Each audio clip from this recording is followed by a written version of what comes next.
So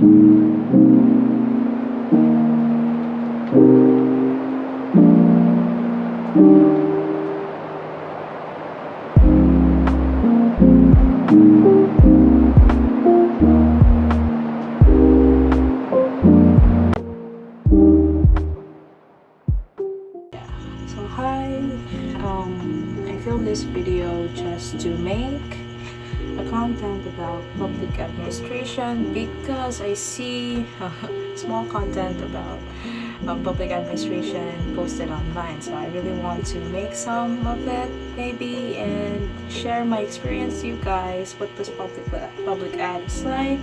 What to do, what to expect in this course, what are the challenges that you might face, and what can you do, or what are the tips that you need to have in applying in this course. So for first starters, okay, hi, my name is no, I'm not supposed to say that. Okay, so hi, my name is Phil, and that's not my real name, I know. So yeah, but wala kayong pake. Anyways, yeah, I am 21 years old. I am enrolled in public administration, third year at the University of Southeastern Philippines in Mintal Campus.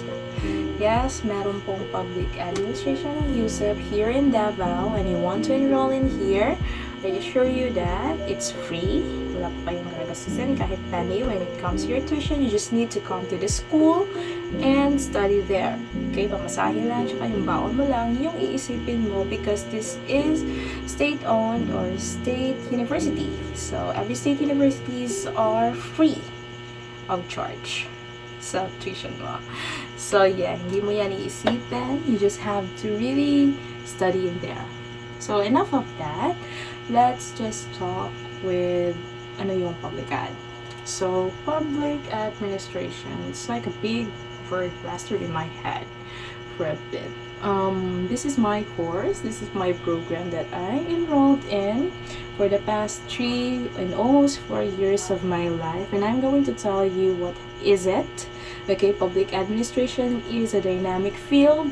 It is both an art and science. That's why kung mapapansin nyo, it's just Bachelor of Public Administration. There's no Bachelor of Science or Bachelor of Art that is connected into that. Kasi it's both science and it's both an art. So it has some theories on public management. It encompasses a lot of things like government structures, public policy analysis, we have administrative law, we have public finance, like government auditing, government budgeting, we have fiscal administration, and there's a lot of things that to cover here in this course. So, masasabi ko talaga na it's not just in one area na nakatutok si public ad. There's a lot of scopes and field that public administration has on. So, ganun na nga. So, if you were a first year student who is trying to enroll in this, you want to enroll in this course, beware kayo. There's a lot of writing in here. There's a lot of reading also. So if you're not fond of writing and reading, then this course might not be for you. Joke lang. This is not to intimidate you, but it's to be expected because this course needs a lot of writing. Kasi you need to really sharpen your research skill because when public administrators are the input in policy making, paano ba yan?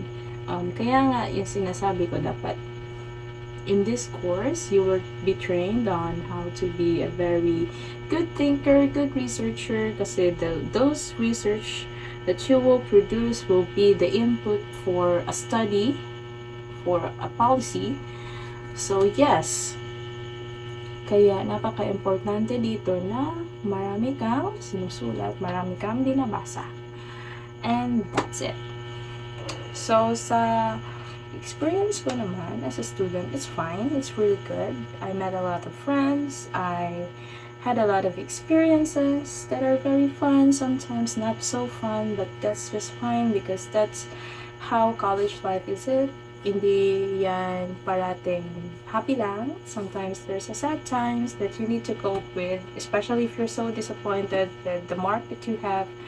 But, life must go on. It's just the same with other courses. Like, a lot of people share the same sentiments, share the same struggle as a student. So rest assured that this public administration is not too different from other things. It's different for your personal, yung experience, of course. But meron talaga shared sense sa iba ding mga courses.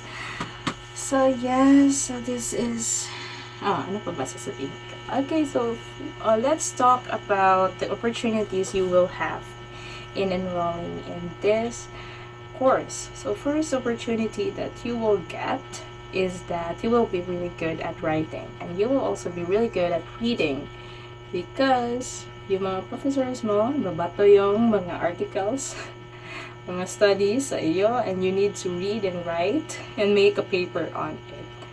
So yes, magiging magaling ka doon, and you will also be a very good speaker kasi kailangan na magaling ka mag-report. So in order to do that, you need to really try to speak up what's in your mind. Okay, public administrators are not expected, but like may add sa perk if you're a very good orator. So yes, and public administration could not just help you build your confidence, but your social skills as well. Kasi yung mga clients mo, kumbaga, is the people, or the normal people. And you need to cater them.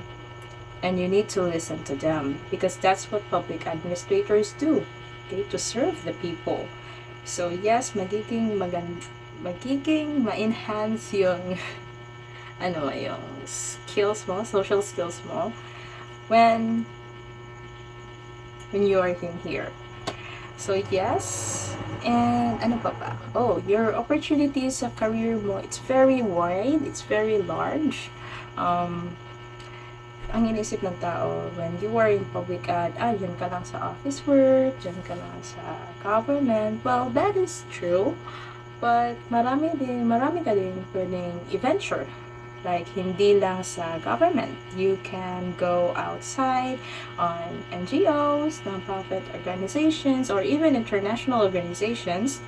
They need public administration for them for administrative works, or even not administrative works like paralegal works, secretariat, and the like. So marami ka talagang career options when you try to enroll in this part. And if you want to pursue higher education, like you want to take masters, you want to take doctors, and even when you want to advance into law school, if you want to take this as your pre-law, it's an advantage unlike other courses. Kasi meron tayong mga subjects that are related sa mga batas. Just like administrative law, just like public fiscal administration, just like government budgeting. Although yung mga sinasabi ko is about the public finances, but since meron kang malalaman ng mga provisions at mga batas na inline dyan. So yes, it will help you to further advance your career in the future if you really want to. So my challenges lang. These challenges encompasses like, nepotism, office work, madami. Because when you are trying to apply to a government office, it's to be, expected na yung kakilala lang ang pinapapasok. So, if you're not, if hindi ka kasali sa family tree nila, minsan hindi ka talaga natatanggap sa government agency. So, that's one of the downside of public administration when you are trying to apply for a job, especially in government works, because that's just how it works in here, and that's really sad. And no matter how hard. Some of the policies and even the government are trying to end red tape, and not red tape, like nepotism. It's really endemic here, and it will take a lot of time para mawala na yun. But since this is one of the downfall, I suggest that siguro before you apply for government offices, try to venture in a lot of work, gain a lot of experience, then who knows na magugustuhan mo pala yung work na nalaland mo. So, ayun na. That's one of the challenges. And there's a lot of challenges to put, okay? Kaya nga nung sinabi ko kanina that public ed is just like other courses. It has a lot of pros and cons. Okay, so ano ba yung mga tips pala to be public administration student? Okay, the first tip is to, as I mentioned, to write, to read, to memorize, okay? Huwag kayong mag-asa sa stock knowledge lang. Kasi may professor na hindi uubra yung stock knowledge niyo. Hindi pwedeng your opinion lang. Kailangan nagbabasa ka talaga. Kasi when they were asking questions for, essays or case analysis, kailangan meron kang basis sa kung ano yung opinion mo.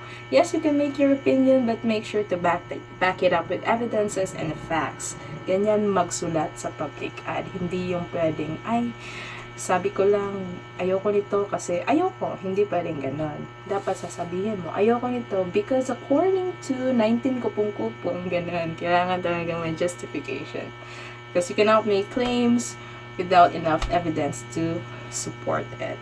So, ayan na nga. And when it comes to quizzes, when it comes to exams, you don't really have to cram it. Don't take it from me na hindi nagbabasa.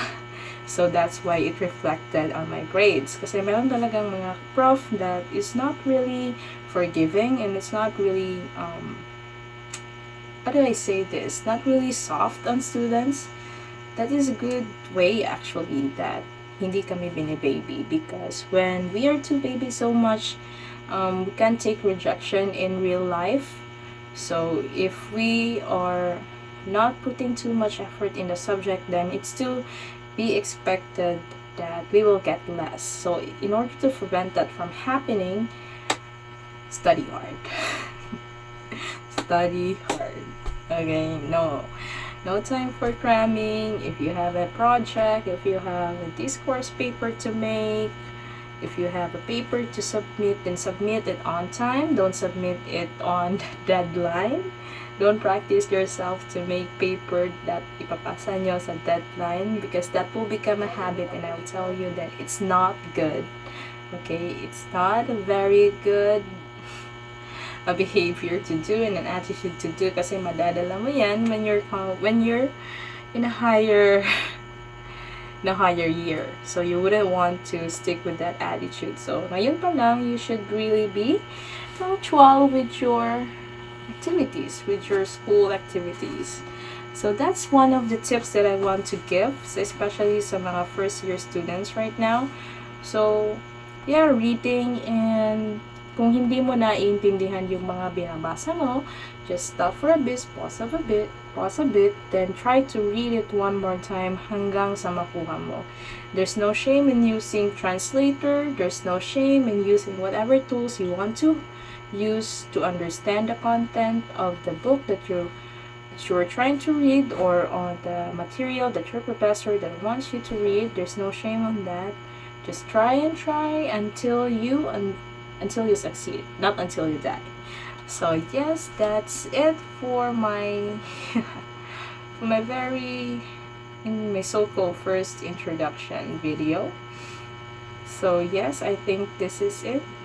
So before I end this video, I would really appreciate it if you put a like on this video and comment if you want. I want to hear some of your insights, and And that's all. So, maayong gabi sa tanan and goodbye.